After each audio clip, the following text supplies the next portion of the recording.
Are you looking for a purpose-built, rugged, and incredibly long-lived pair of combat boots? Then look no further than the Rocky S2V Enhanced Jungle Boots.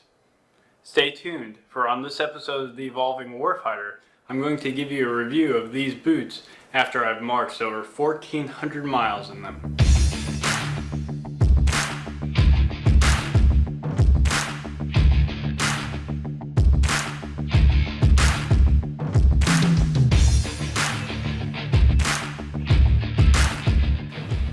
Welcome back to the Evolving Warfighter. My name is Dr. Franklin Anderson. Over the last 11 months, I've been putting a pair of Rocky S2V Enhanced Jungle Boots to the test.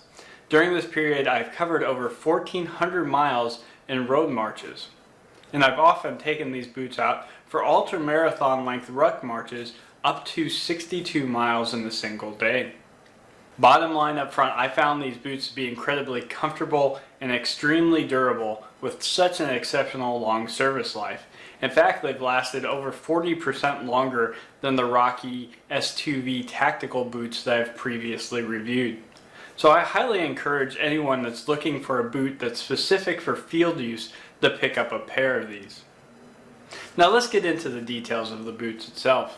While most people think of jungle boots, they think of the Vietnam-era jungle boots that were made with the Panama lug sole.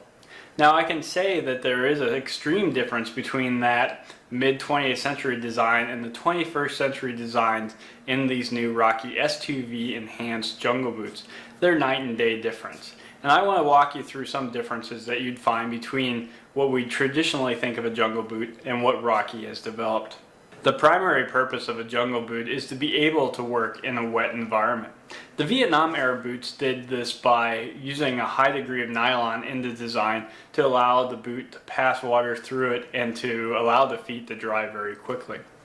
Now, Rocky went with a different method of adding a technology that essentially draws air into the boot as you walk forward, and with every step that you step down, it effectively pushes water out of the vents.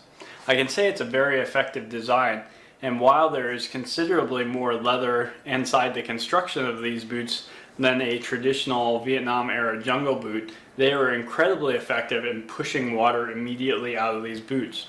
Now, anyone that's walked through kind of muddy puddles or had to go through rivers when wearing combat boots, you understand that you can get that really feeling of essentially the extreme amounts of water trapped inside the boots for long periods of time. And my experience with these boots was that as soon as I got into an extreme wet environment, within a few hundred feet, all the water, or the majority of the water, had been pushed out of the boot. It didn't feel like I was walking in waterlogged environments other than having wet socks on at that period. And these are one of the pair of boots I can say that if you walk long enough, even with wet socks in a wet weather environment, you essentially could walk your feet to a very dry state over a period of time.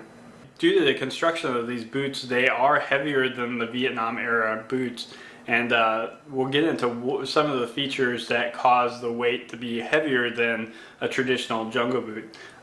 And believe it or not, these are actually heavier than the S2V tactical boots offered by Rocky themselves. So a size 10 boot is about 4 ounces heavier than the jungle boot, the purchase, compared to a tactical boot. The jungle boots themselves in size 10 are at 2 pounds, and that would vary with the various different sizes that you could purchase. Now, one of the areas where it's clear that the weight added onto the boot was the actual sole design of these boots. Now I can say I love the sole design of these actual treads, and I wish that they would be included on many other of different boots from Rocky, and I can understand just because of weight issues why it may not have been included on some of their other boots. Now you'll notice compared to say their tactical design, the lugs of the jungle boots are actually wider. So you get a lot more surface area on the ground itself, so that's a lot more area that has to wear down before your boots are worn out. And the tread thickness of these boots, or depths of these boots, are greater than what's found on a tactical boot. So the depth was about 5 millimeters, which is about 1 millimeter more than the tactical boot that I had previously tried.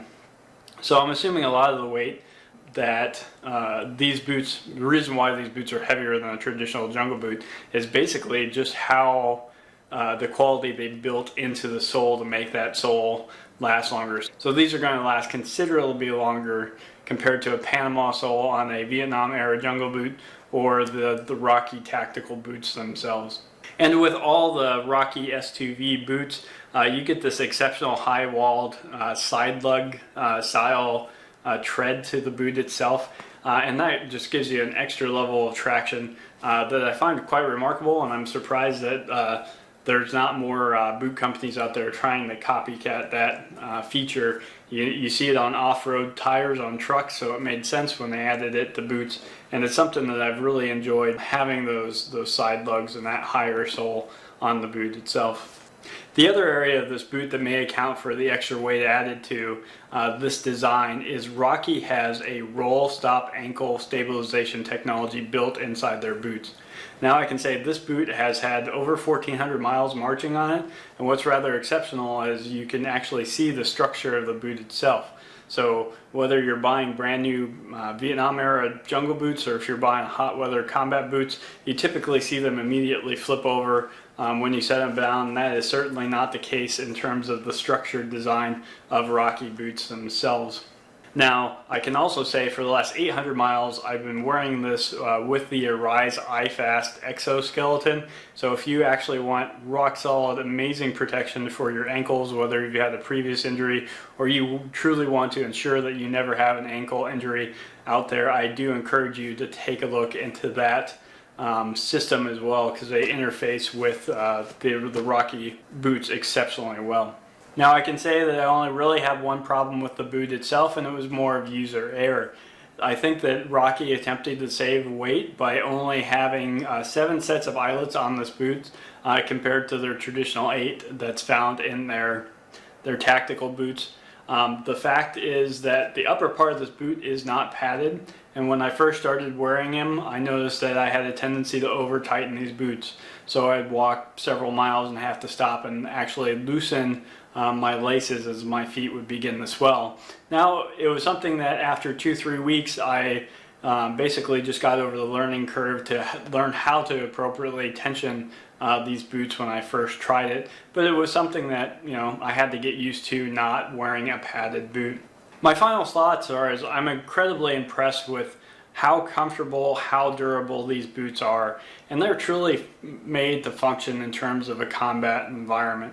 So if you're a soldier that needs to go out there, work in the field, needs to have equipment that lasts for long durations, the enhanced jungle boots will be exceptional boots if you decide to pick them up.